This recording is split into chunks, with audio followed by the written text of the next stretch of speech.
This is Brian Sparker, MPHawks.com. I'm here with head New Paltz women's volleyball coach Matt Joffrey. Coach, last year your team set a program record for single-season wins and qualified for the NCAA tournament for the third time in program history. How have those successes from last season carried over to this year through the non-traditional season last year and the preseason this year? I think that the team came out hungry again because they really enjoyed that postseason experience and really the season itself and being successful and want to build on that as opposed to maintain that. I think the loss in the regional final, as disheartening as that was, has kind of re-energized them as well to not only get to that point but get past that point, since we were just a couple points shy of going on to the national quarterfinals.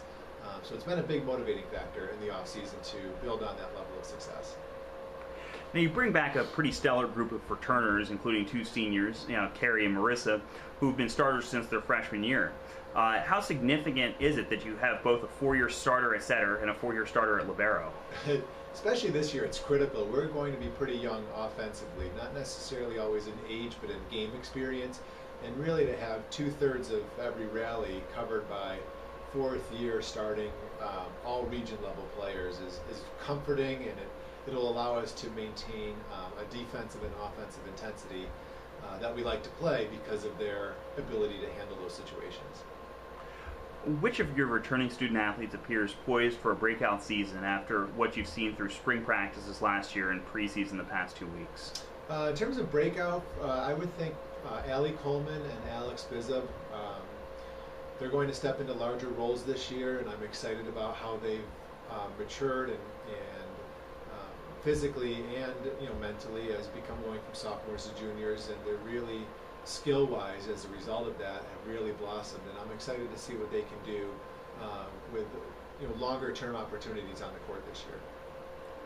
You bring in a rather large freshman class this year. Which of them are going to make an immediate impact on the court? It's tough to tell right now. They're all very athletic. They're all very individually talented, and they've all done a really nice job of adapting to not only our style of play, but the level and pace of play at the college game.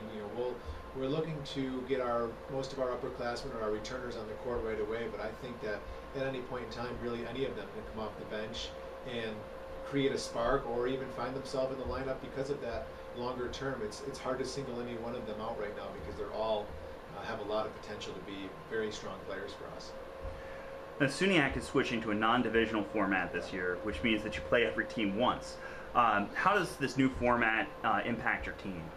I know I'm really excited about it. The team is really excited about it. It's something that a group of us have been pushing for a long time, and it was nice to finally come up with something that was a workable solution. I think that it doesn't really change how we'll prepare. It doesn't really change the level of play that we'll bring to conference weekends. I think that the only apprehension is kind of how is it all going to shake out. You kind of knew in the past your opponents pretty well based on the history of their style of play, and now having to play some teams that we wouldn't normally have otherwise played and getting to know kind of how they do things will be an exciting challenge. But I think it's great for our sport, and it will allow for great in-season and especially outstanding postseason matchups and opportunities that the right teams will be in the right place at that weekend, and that's an exciting opportunity. Now, you have a challenging schedule once again, and last year your difficult schedule proved vital as it helped you earn an at-large bid into the NCAA tournament. Did you design your schedule this year with the prospect of possibly being an at-large team in mind? Yeah, I think that I develop a schedule that will always challenge us. I think that if we're going to work hard in season, out of season, through the summer, bring in great players, then they deserve that opportunity to go out and compete against some of the best. Certainly if you can avoid letting your whole season come down to one match, you put yourself in a pretty good situation. And last year we kind of thought that we might have done that, but that Buff State loss may have been the nail in the thing that knocked us out. And fortunately, our resume overall was strong enough to warrant another opportunity. And you kind of want to prepare yourself for that. But the tough schedule also prepares us when we are in the postseason to be successful there, and that's certainly critical as well. Any final thoughts heading into this season?